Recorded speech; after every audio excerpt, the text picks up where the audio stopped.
말씀 봉독하겠습니다. 오늘의 말씀은 누가복음 16장 1절에서 13절 말씀입니다.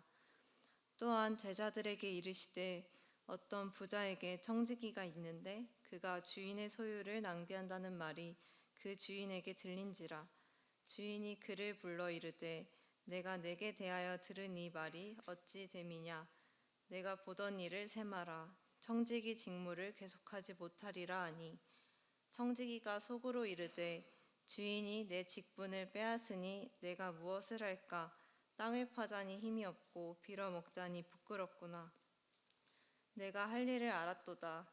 이렇게 하면 직분을 빼앗긴 후에 사람들이 나를 자기 집으로 영접하리라 하고, 주인에게 빚진 자를 일일이 부르러다가 먼저 온 자에게 이르되 내가 내 주인에게 얼마를 빚졌느냐. 말하되 기름 100말이니이다. 이르되 여기 내 증서를 가지고 빨리 앉아 50이라 쓰라 하고, 또 다른 이에게 이르되 너는 얼마나 빚졌느냐. 이르되 밀 100석이니이다. 이르되 여기 내 증서를 가지고 80이라 쓰라 하였는지라. 주인이 이 옳지 않은 청지기가 이 일을 지혜 있게 하였으므로 칭찬하였으니, 이 세대의 아들들이 자기 시대에 있어서는 빛의 아들들보다 더 지혜로움이니이다. 내가 너희에게 말하노니 불의의 재물로 친구를 사기라. 그리하면 그 재물이 없어질 때에 그들이 너희를 영주할 처소로 영접하리라. 지극히 작은 것에 충성된 자는 큰 것에도 충성되고, 지극히 작은 것에 불의한 자는 큰 것에도 불의하니라. 너희가 만일 불의한 재물에도 충성하지 아니하면 누가 참된 것으로 너희에게 맡기겠느냐. 너희가 만일 남의 것에 충성하지 아니하면 누가 너희의 것을 너희에게 주겠느냐. 집 하인이 두 주인을 섬길 수 없나니, 혹 이를 미워하고 저를 사랑하거나 혹 이를 중히 여기고 저를 경히 여길 것임이니라. 너희는 하나님과 재물을 겸하여 섬길 수 없느니라. 아멘.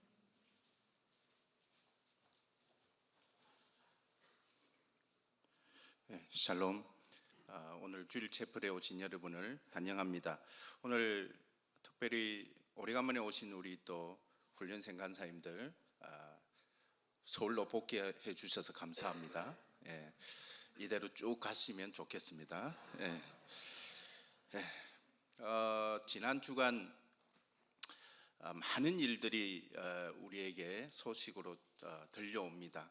하루에도 생과 사가 있는 이야기들, 또 소식들, 주변에 그런 소식들을 접할 때 마음이 기쁘기도 하고 또 마음이 상당히 안타깝기도 하고, 그러한 일들이 일상적으로 반복적으로 우리 주변에 일어나고 있습니다.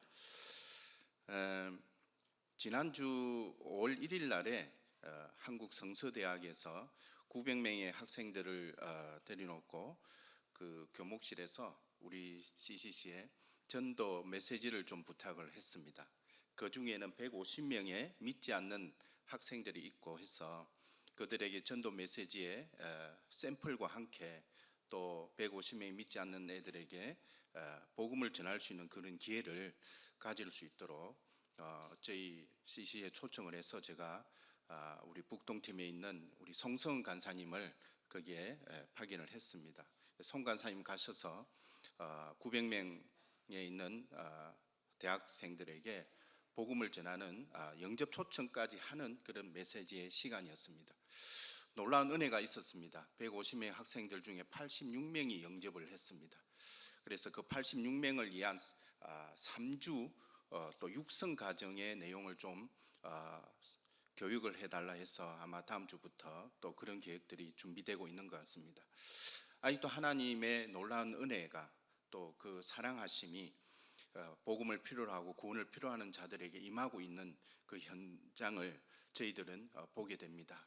물론 우리가 캠퍼스에서 한 명의 영혼을 찾고 복음을 전하는 일 앞에도 상당히 어려움이 있고 많은 거절을 당하지만, 이토록 하나님은 또 당신의 사람들을 찾아 나서고 있는 것 같습니다. 요즘에 제가 제일 원래 저는 주식 같은 건 잘 안 하거든요. 그래서 주식을 하면 상당히 힘들 것 같아요. 그런데 제가 왜 이 말을 하냐면, 매일매일 여름 수련회 통계 숫자에 들어가고 있습니다. 밤낮 투야로 들어가고 실시간으로 들어가면서 저는 주식을 안 해서 모르지만 주식하는 사람들은 정말 힘들 것 같아요. 그 숫자 하나하나를 보면서 또 하나님이 어떻게 이를 인도하고 계신가. 놀라운 일들이 일어나고 있습니다. 벌써 4,850명이 등록을 했습니다. 정말 그 짧은 시간 내에 이토록 많은 역대급입니다. 지금 이 속도가 저는 이 속도가 계속 멈추지 않고 일정한 숫자까지 나아갔으면 좋겠습니다. 하나님께서 모으시는 당신의 젊은이들이 정말 우리 CC와 함께 또 열방을 향해서 이민족을 향해서 나아가는 그런 것들을 기대해 볼 수가 있겠습니다. 어떻습니까, 여러분? 흥분되지 않습니까? 기대되지 않습니까? 정말 무주 덕유산의 리조트에서 여러분을 기대하는 마음으로 지난주 또 우리 총단과 함께 그곳을 다녀왔는데 우리 총단 순장님들이 너무나 좋아하고 뛰놀고 싶은 그런 마음으로 함께 시간을 가졌습니다. 여러분 기도하시고 또 기대하셔도 좋겠습니다. 그리고 5월 달에는 우리 서울 CCC에서 또 여우 사이로 또 준비하고 있습니다. 또 많은 친구들을 또 데려와서 복음을 전하는 그런 시간들을 가졌으면 좋겠습니다. 어쨌든 우리가 지속적으로 어떤 숫자를 연연하거나 숫자를 기대하기보다 하나님의 자비하심과 하나님의 은혜가 임할 수 있는 역사를 만들어내는 현장들을 우리는 계속적으로 만들어가야 될 사명이 있고 책임이 있다고 봅니다. 오늘날 회개 또는 구원, 사랑이라는 이런 기독교의 핵심 가치의 단어들이 이러한 세상의 혼탁함에 변형되어서 그 본질적인 의미를 우리는 사실은 잃어가고 있는 모습들을 보게 됩니다. C.S. 루이스의 작품 중에 스크루테이프의 편지에서 악마의 거장 스크루테이프가 수습 악마인, 그러니까 훈련생 악마인 윈 우드에게 편지를 쓰면서 기독교적 가치의 그러한 의미를 훼손하는 작업들을 어떻게 하면 기독교적인 의미들을 훼손하고 하나님과 그리스도인 간의 관계를 멀어지게 할 것인가에 대한 작업들을 잘 설명해주고 있는 책입니다. 사탄은 끊임없이 하나님과 우리 사이를 멀어지게 하고 우리가 가지고 있는 이러한 긍정적인 가치나 단어의 의미를 퇴색시키면서 변질시켜 나가면서 그런 변질은 우리가 비단 요즘에 많은 드라마나 어떤 영화 속에서 보여지는 기독교의 이미지, 교회의 이미지, 목사의 이미지 상당히 많이 변형되어 있죠. 이전에 저희 세대 때만 해도 그러한 교회나 목사님은 상당히 거룩한 것에 대한 표상이었습니다. 그러나 지금의 교회나 목사님의 모습들은 상당히 희화된 그러한 이중적 모습을 보여주는 그런 이미지로 많이 전락되어 있는 것을 보게 됩니다. 이러한 우리의 정체성을 모호하게 하고 있는 현상들을 보게 됩니다. 또한 그 속에서 젖어 들어간 따라서 우리의 이러한 이중적 정체성도 한몫하고 있다고 보여집니다. 사랑하는 여러분 지금 당면하고 있는 어떤 문제나 위기가 있습니까? 그 문제의 본질을 어떻게 파악하고 있습니까? 그 본질이 그런 문제의 출발이 어디에서 나왔다고 봅니까? 여러분에게서 나왔습니까? 어디에서 나왔는지를 지금 인식하고 있습니까? 여러분은 그렇다면 그것을 또한 어떻게 극복하고자 무엇을 하고자 합니까? 그리고 그러한 것에 대한 정답을 찾고 있습니까? 오늘 인생의 큰 위기를 맞는 오늘 이 본문에서 이 한 사람의 이야기를 통해서 그 극복의 실마리를 함께 풀어가면 좋겠습니다. 지난주 우리는 예수님이 바리새인과 서기관들의 수군거림, 즉 투덜거림에 대해서 잃어버린 양을 찾는 목자 이야기, 그리고 잃어버린 드라크마를 찾는 여인 이야기, 그리고 잃은 아들을 되찾는 아버지 비유 등 잃어버린 것에 대한 비유를 통해서 자기의 의라는 관점에서 살펴보았습니다. 자기의 의는 자신의 잃어버린 상태를 부인하는 데서 비롯되는데 결국 그것을 깨닫고 돌이킴으로써 하나님의 자비 가운데 나아가는 은혜를 얻게 된다는 것을 보았습니다. 이 대차점의 비유는 공통적으로 기쁨이고 즐거움으로 기결되면서 어떤 것과도 비교되지 않는 절대 가치의 존재적 이유가 되었습니다. 이제 이 15장의 잃어버린 것에 대한 비유 이후에 이어지는 이 16장의 불의한 천직이 비유가 나옵니다. 그런데 이 비유를 예수님이 꺼내 들면서 15장, 16장, 17장 쭉 하면서 누가복음의 상당히 비유의 내용들이 많이 예수님이 언급을 하고 있습니다. 왜 그러냐면 그 당시 예수님을 쫓아갔던 무리들의 다양성에서 그것을 우리는 발견할 수가 있습니다. 세리와 죄인들로 분류되는 무리가 있고요. 또 제자들로 분류되는 또 한 무리가 있습니다. 또 하나는 바리새인과 서기관들의 이러한 무리들을 통틀어서 이 수많은 예수님이 누구신가, 저분이 어떤 분인가에 대한 기대감과 함께 그분을 관찰하고자, 또 그분을 시험하고자, 또 그분의 진짜 교훈을 듣고자 하는 그런 많은 무리들이 지금 예수님을 에워싸고 함께하고 있는 그런 시간들 속에서 예수님은 다양한 메시지를 다양한 대상자를 통해서 지금 말씀해주고 있습니다. 그 잃어버린 것에 대한 비유에 대한 내용들은 지난주에 그 바리새인들을 향해서, 그래서 우리가 정말 탕자의 비유의 주인공이 결국 탕자가 아니라 결과적으로 누구를 위한 언급이었냐, 바로 큰아들에 대한 이 바리새인들에 대한 영역에서 우리가 그 마무리를 보게 됩니다. 이제 16장에 들어서서도 다양한 그 비유의 이야기들이 전개되고 있는데 그 첫 번째 내용이 이 불의한 청지기 비유입니다. 근데 이 불의한 청지기 비유는 누구에 대한 초점이었냐면 바로 제자들을 향해서 꺼내든 이야기입니다. 이 이야기는 많은 학자들이 분석하기에 어려운 골칫거리 비유 중에 하나다라고 이야기하고 있습니다. 20세기 대주석가라고 할 수 있는 루돌프 볼트만은 이 비유를 이해할 수 없는 비유로 선언했습니다. 그만큼 여러분이 오늘 읽어보셔도 상당히 그 내용 자체가 어느 부분은 좀 쉽게 이해하면서도 어떤 부분은 좀 이해할 수 없는 그런 구절들을 발견하게 될 것입니다. 그래서 이 이해할 수 없는 이 비유의 이야기를 우리가 개역 성경, 금방 읽었던 그런 개역 개정 성경이나 다른 성경으로 읽어봤을 때는 좀 이해하기 힘들어서 제가 메시지 성경으로 정리해서 나누어 드리겠습니다. 이 본문은 크게 두 부분으로 나누어지게 되는데 첫 번째는 비유 부분이 있고요.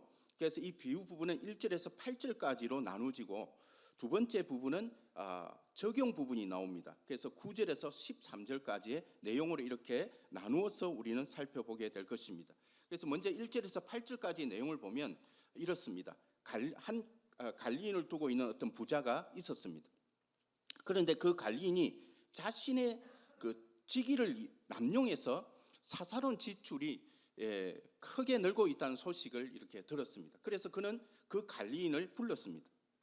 어떤 부자에게 불렀습니다. 그래서 여기에 나오는 이 관리인은 우리가 읽었던 그 성경에 보면 청지기로 이렇게 묘사되고 있는데 이 오이코노모스, 그래서 오이코스라 하는 것은 집이라는 단어고요. 이 네모라는 것은 관리하다 이런 겁니다. 그래서 집을 관리하다, 기본적으로 이 청지기의 의미로서 한 집안의 사유재산 또는 집안 전체의 관리를 맡은 자라고 이해할 수가 있습니다. 그런데 이 관리인이 너에 대해 들려오는 이야기가 어찌 된 것이냐, 그러면서 너를 해고하겠다, 내가 내 장부를 철저히 감사해 볼 것이다라고 이야기합니다. 여기에서 이제 보면 내가 보던 일을 세말하라는 그 아까 읽었던 말씀 중에 나오는데 바로 회개 보고를 요구하는 말로서, 특히 이 세말하는 말은 헬라 아포도스의 의미로 즉시 돌려달라, 즉시 복귀해라.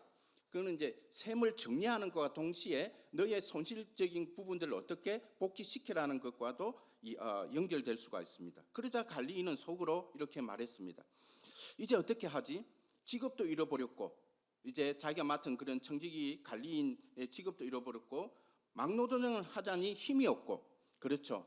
아마 배불리 먹었었는지 모르겠지만 육체 노동을 할 수 없을 정도의 그런 체력적인 부분이 있었던 것 같습니다. 그리고 구글에 먹자니 자존심이 상하고, 그렇지 좋은 수가 있다, 이렇게 하면 되겠다, 그러면 내가 길거리로 내쫓기더라도 사람들이 자기 집으로 나를 맞아줄 거야, 이러면서 상당히 영민한 그런 계획을 수립하고 있습니다. 그래서 관리인은 곧장 행동으로 옮겼습니다.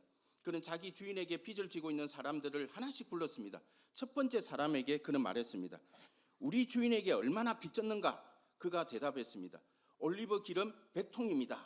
그래서 이때 이 올리브 기름은 올리브 기름 이 100말은 1000데나리온 이상이나 되는, 그래서 평균적인 노동자의 3년치 품삯 이상의 가치를 품고 있다고 합니다. 그리고 그 관리인이 또 말했습니다. 자, 계산서를 받고 여기 앉으라. 얼른 50이라고 쓰게. 그 다음 사람에게 그가 말했습니다. 그리고 자네는 얼마나 빚졌는가? 그가 대답했습니다. 밀 100부대입니다. 이 밀 100부대는 또 2,500에서 3,000 데나리온 이상으로 7년에서 8년치 품삯의 가치로 평가받고 있습니다. 그러자 계산서를 받고 80이라고 쓰게.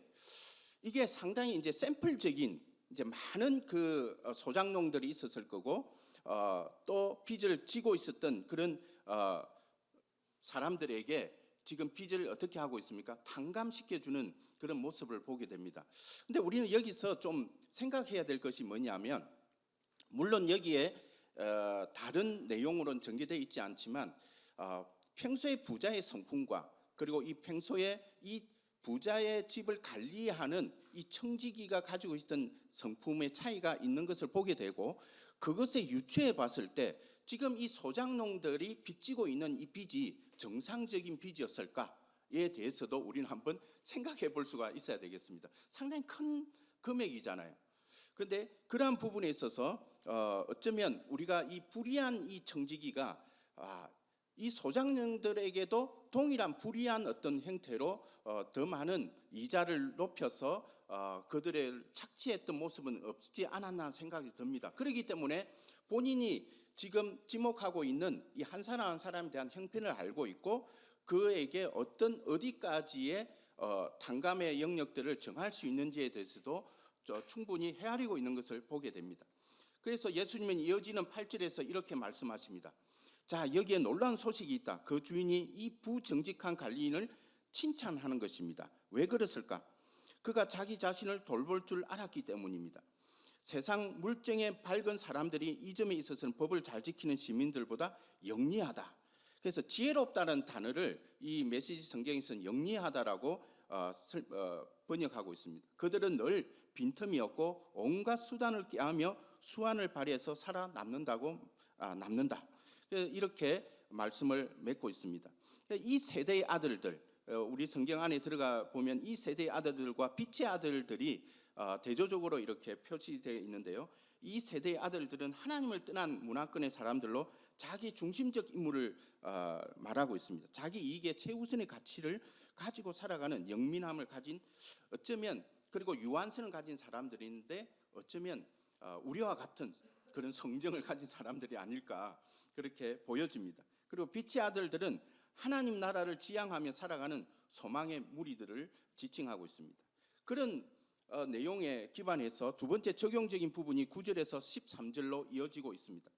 나는 너희도 그런 식으로 옳은 것을 위해 영리해지기를 바란다. 여기에 이제 그 예수님의 비유의 핵심이 말하고 있는 대목이 바로 그 영민함이, 그 영리함이, 그 지혜로움을 어떻게 써야 될 것인가에 대해서 이제 빛의 아들들에게 그리고 그 무리들을 따르는 그 제자들에게 설명해 주고 있는 내용이라 볼 수가 있겠죠. 옳은 것을 위해서 영리해지기를 바란다. 모든 역경을 생존을 위한 창조적인 자극제로 삼고 가장 본질적인 것에 대해 너희 관심을 집중하여라. 그러면 너희는 선한 행동에 만족하면서 그저 그렇게 사는 것이 아니라 참으로 살게 될 것이다 라고 이야기를 맺고 있습니다. 그래서 여기서 불의의 재물로 친구를 사귀라 이라 하는데, 사실 재물은 헬라 맘모나스로서 아람에서 유래된 것인데 안락이라는 의미의 뜻으로 신성화된 허욕 또는 돈의 의미로 쓰여지면서 이 재물 자체가 부정적인 불의한 도구적 의미로 포함되어 있습니다. 그런데 이 재물로 친구를 사귀라는 말은 전체적인 성경적 문맥을 살펴볼 때 가난한 자들에게 베풀 것에 대한 말로 선한 일에 사용할 것을 말한다고 볼 수가 있겠습니다. 왜냐하면 9절에 이어지는 말에 그 재물이 없어질 때, 즉 재물의 유한성을 언급하고 있죠. 그들이 너희를 영주할 영원한 처소로 영접할 것이라는 것을 말하고 있습니다. 은혜를 입은 이 가난한 자들이 하늘나라로 인도하는 의미지만, 그렇다고 해서 바로 구원과 연결짓기보다는 선한 일에 대한 강조점을 여기서 말하고 있다고 볼 수가 있습니다. 결국 선한 청지기에 대한 삶의 태도를 보여줌으로써 이어지는 돈을 그러면서 무엇과 또 대조를 시키냐면 바로 이어지는 이제 그 다음 대상자인 바리새인. 근데 이 바리새인을 어떻게 묘사하고 있냐면 돈을 좋아하는 바리새인으로 말하고 있습니다. 그들과 대조를 이루면서 그 궤를 같이 하고 있는 것을 우리는 알 수가 있겠습니다. 그래서 예수님께서 계속해서 말씀하셨습니다. 너희가 작은 일에 정직하면, 여기서 말한 이 작은 일은 어쩌면 맡겨진 일, 이런 재물을 관리하는 일, 남의 것을 맡아서 일을 하는 사람들, 뭐 이런 어떤 것과 다 포함될 수 있는 것이라 볼 수 있겠습니다. 너희가 작은 일에 정직하면 큰 일에도 정직할 것이다. 이제는 그 너머로 뛰어넘어서 자기 유익과 자기의 이익을 뛰어넘는 큰 것에 대한 것들의 또 주인의 기대감을 표현하고 있는 것을 우리는 보게 됩니다. 그래서 너희가 작은 일을 속이면, 그렇다면 큰 일도 속일 것이다. 너희가 작은 일에 정직하지 못하면 누가 너희에게 가게를 맡기겠느냐, 큰 기업을 맡기겠느냐에 대한 말씀입니다. 이 두 명의 사장을 위해서 일하는 직원은 없다. 하나는 미워하고 하나는 사랑하거나 하나는 뜻받들고 하나는 얕보게 된다. 너희가 하나님과 은행, 여기서 이제 하나님, 결국 이제 마지막에 이 메시지 성경에서 번역하고 있는 단어가 하나님과 은행. 은행은 이제 물질이죠, 재물이죠. 둘 다 섬길 수는 없다라고 일하면서, 하나는 우리가 추구해야 될 진정한 대상에 대해서 이야기하는 거고, 또 하나는 나의 관심, 또 자기 유익, 자기 가치 중심의 어떤 대상에 대한 영역과 대조되면서 말을 하고 있습니다. 결국 이 비유는 하나님과 재물을 겸하여 섬길 수 없다는 결론의 적용으로 이야기를 마무리 짓고 있는 것입니다. 그러나 이 비유는 이것으로 끝을 맺고 있는 것이 아니라 하나님과 재물을 겸하여 섬기는 위선된 자들을 다음 이야기에서 언급하고 있는데, 바로 돈을 좋아하는 바리새인, 이 율법주의자라고 이야기를 하고 있는 이 바리새인들의 진정한 모습은 돈을 좋아하는 자들로 묘사하고 있습니다. 그래서 그러한 자들에 대한 예수님의 비판이 이어지고 있습니다. 그리고 부자와 나사로의 이야기를 통해서 가난한 자를 외면하는 부자의 어리석음의 종말을 또한 보여주고 있습니다. 그래서 이 16장에 넘어와서 이 세 가지의 또 이야기가 불의한 청지기 이야기, 그리고 돈을 좋아하는 바리새인 이야기, 그리고 부자와 나사로의 이 이야기로 이렇게 재물과 관련되면서 비유를 언급하고 있습니다. 그런 비유의 끝에 바리새인들이 하나님 나라가 그러면 어느 때에 임할지에 대해 예수님께 질문합니다. 그때 예수님은 하나님의 나라는 너희 안에 있다고 말합니다. 왜 그렇습니까? 제자들이 그 의미를 말하는데, 노아의 때 그리고 롯의 때의 상을 결부시키면서 사람들의 중심이 어디에 있는지에 따라서 심판과 구원의 갈림길에 서게 될 것이라고 경고하고 있는 것입니다.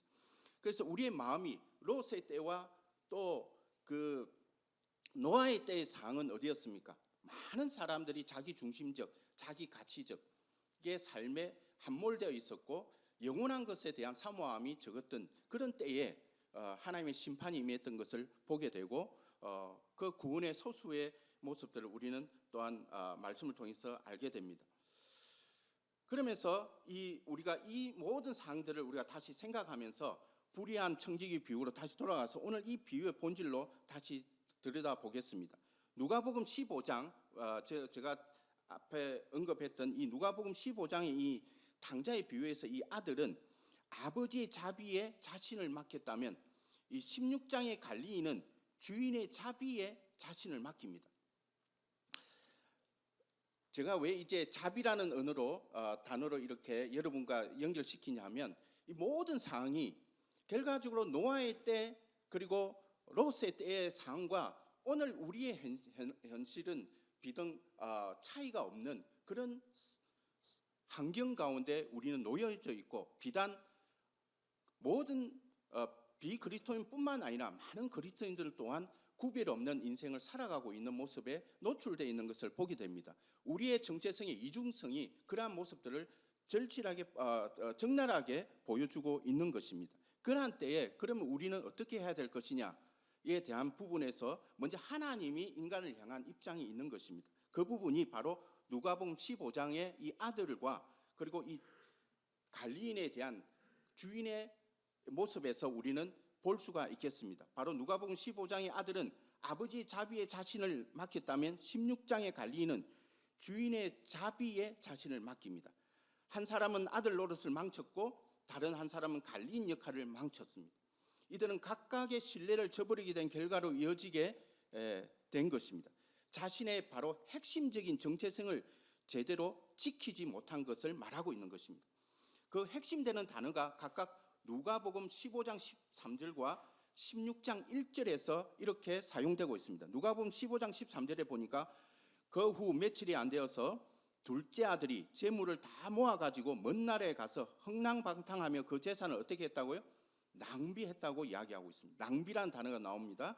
그리고 16장 1절에 보면 어떤 부자에게 청지기가 있는데 그가 주인의 소유를 어떻게 했다고요? 낭비한다는 말이 그 주인에게 들리는지라. 그래서 이 낭비하다는 이 단어가 본질적으로 오늘 우리가 생각했던 어떤 도덕적인 업적이나 선한 일을 건면한 단순한 차원의 의미가 아닌 것을 우리는 볼 수가 있겠죠. 하나님의 자비는 바로 이 지점에서 바로 역사하고 있습니다.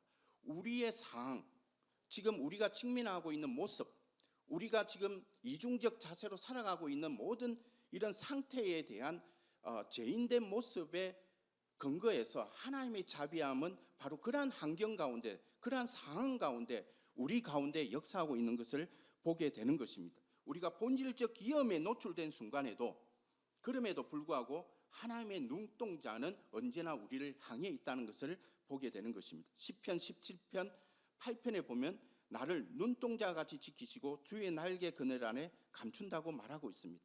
그리고 신명기 32장 10절에도 여호와께서 그를 항무지에서 짐승이 부르짖는 강야에서 만나시고 호위하시며 보호하시며 자기의 눈동자같이 지키셨도다. 왜냐하면 요한복음 1장에서 보더라도 빛이 어둠 가운데 왔지만 어둠이 빛을 깨닫지 못한다고 합니다.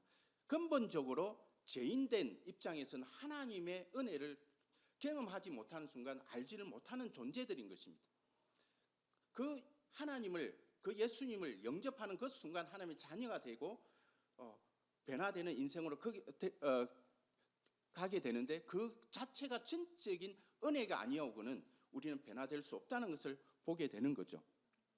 그래서 이렇게 자신들의 본분을 다하지 못하는 자에게도 주어지는 결과도 놀라운 은혜를 입는 것입니다.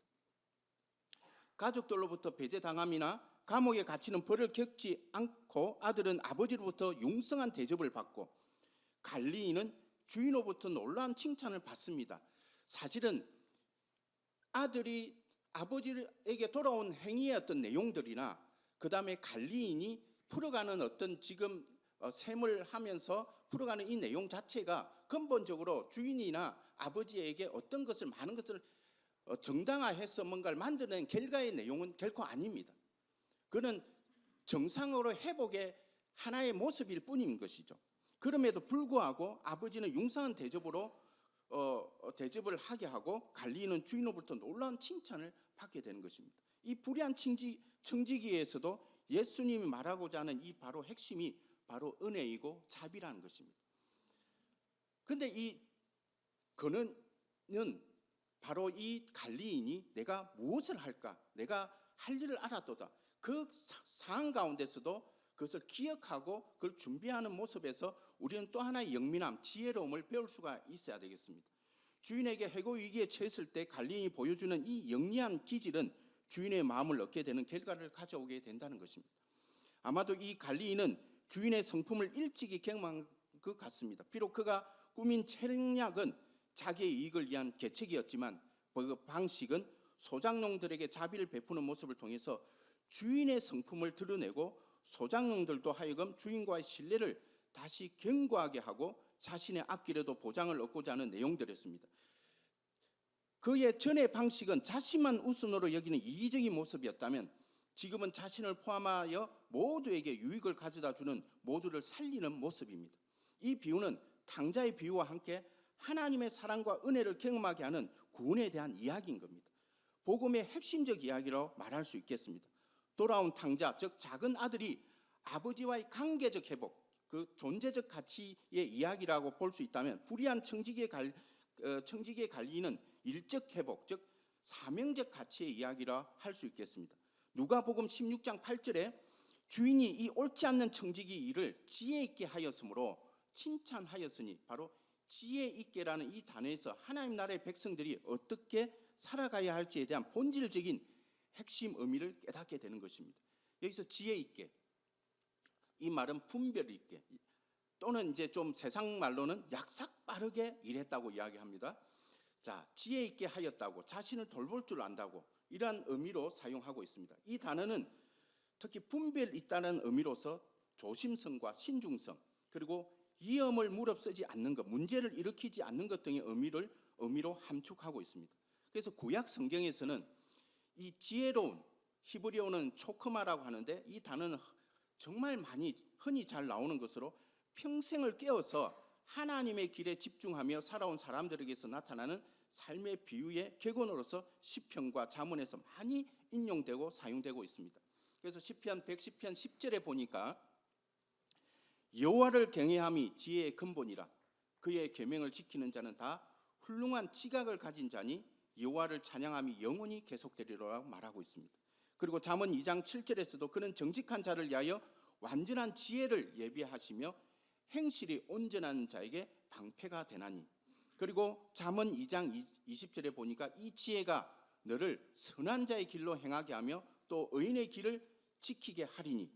그리고 잠언 3장 18절에 보니까 지혜는 그 얻는 자에게 생명나무라, 지혜를 가진 자는 복되도다. 그러면서 이 지혜라는 의미 자체는 결코 부정적으로 사용될 수 없는, 정말 하나님의 백성으로서 살아가는 하나님의 성품을 가지고 그 하나님의 자비하심을 경험한 자들이 어떻게 하나님의 나라를 구현해 나가는 데 있어서의 참된 모습을 여기서 보여주는 것입니다. 그 근본이 바로 여호와를 경외하는 데서 찾아볼 수가 있고, 그 여호와를 경외함으로 인해서 내가 어떤 생각을 하고 어떤 행동을 할 것인가에 대한 반응으로 만들어갈 수 있는 내용이라 볼 수가 있겠습니다. 이 불의한 관리인은 평생 자기 입속만 챙기며 살아온 삶에서 벗어나서 이제는 거대한 자비의 세상, 하나님의 자비의 세상에서 즐기게 된 사람의 태도를 보여주고 있습니다. 여러분은 하나님의 전적인 은혜를 입은 자들입니다. 여러분은 하나님의 자비하심을 정말 경험하고 있습니까? 그가 지금 하고 있는 이 모습은 강박적인 책량짜기나 횡령이나 장부 조작이 아니라 하나님의 간단 행위가 이 사람의 새로운 인생으로 규정되고 있는 것입니다. 비록 열린 결말의 내용이긴 하지만 이 칭찬받는 불의한 청지기는 어쩌면 참된 회개 인생으로 회복 가운데 충성된 청지기로서의 삶으로 나아가게 될 것을 기대하게 됩니다. 우리가 불의한 청지기라고 제목을 달았을 때 오는 모순된 내용이 있습니다. 일반적으로 우리가 청지기라고 하면 긍정적인 의미입니다. 어떤 맡은 일에, 이 관리인의 의미도 있지만 청지기라는 것은 어떤 맡은 일에 어떻게 해야 된다? 충성된다는 단어와 연결되어 있습니다. 청지기와 충성은 같이 결부되어 있는 단어로 우리는 받아들입니다. 그럼에도 불구하고 불의한 청지기로 묘사되어 있다는 것은 그 정체성의 모호함, 정체성의 이중성을 오늘 우리에게 보여주면서 우리가 지금 무엇을 선택해야 될 것인가, 우리의 정체성이 결코 재물과 하나님을 겸하여서 나아갈 수 없다는 것을 분명히 이야기하면서 하나님의 자비하심을, 하나님의 은혜를 입은 자들이 어떻게 반응하며 살아가야 되고 이 세상 가운데 분별 있게 그리고 구별 있게 거룩하게 나아가야 될 것에 대한 강조를 하고 있다는 것을 여러분은 오늘 이 말씀을 통해서 한 번 더 묵상하는 시간이 되기를 바랍니다. 말씀의 결론을 맺도록 하겠습니다. 예수님은 불의한 청지기의 이러한 변화된 모습을 통해서 참된 회개의 의미를 깨닫게 해주고 있습니다. 그리고 그 존재적 가치를 회복하고 새롭게 규정된 신분의 사명적 삶에 헌신할 수 있게 인도하고 계십니다. 작은 일에 충성된 자는 큰 것에 충성하고 참된 것을 맡긴 바한테는 하나님을 경외하는 삶에 더욱 집중하게 될 것입니다. 참된 가치의 인생에 역점을 두게 될 것입니다. 왜냐하면 그 가치를 경험했기 때문에 그 은혜에 대한 반응적 삶을 살게 될 것입니다. 그리고 그 마음의 중심이 항상 하나님 나라에 맞추게 되어 있을 것입니다. 여러분, 아까 제가 초반에 우리의 일상은 계속적으로 반복적으로 생과 사가 우리의 주변에 놓여 있고 들려오고 있고 나아가고 있습니다.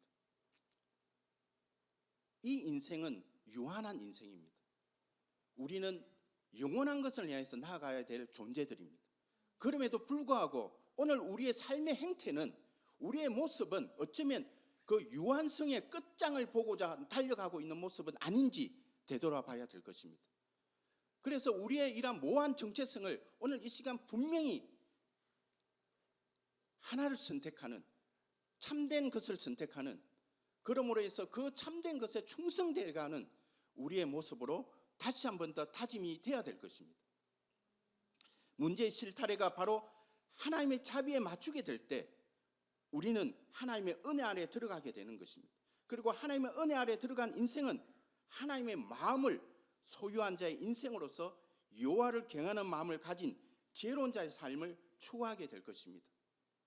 노아의 때처럼, 롯의 때처럼 세상적 유혹이나 세상적 환경을 바라보지 않고 하나님의 약속을 믿음으로 쫓아가는 구원의 참된 열매를 맺는 여러분이 되기를 주님의 이름으로 축원합니다.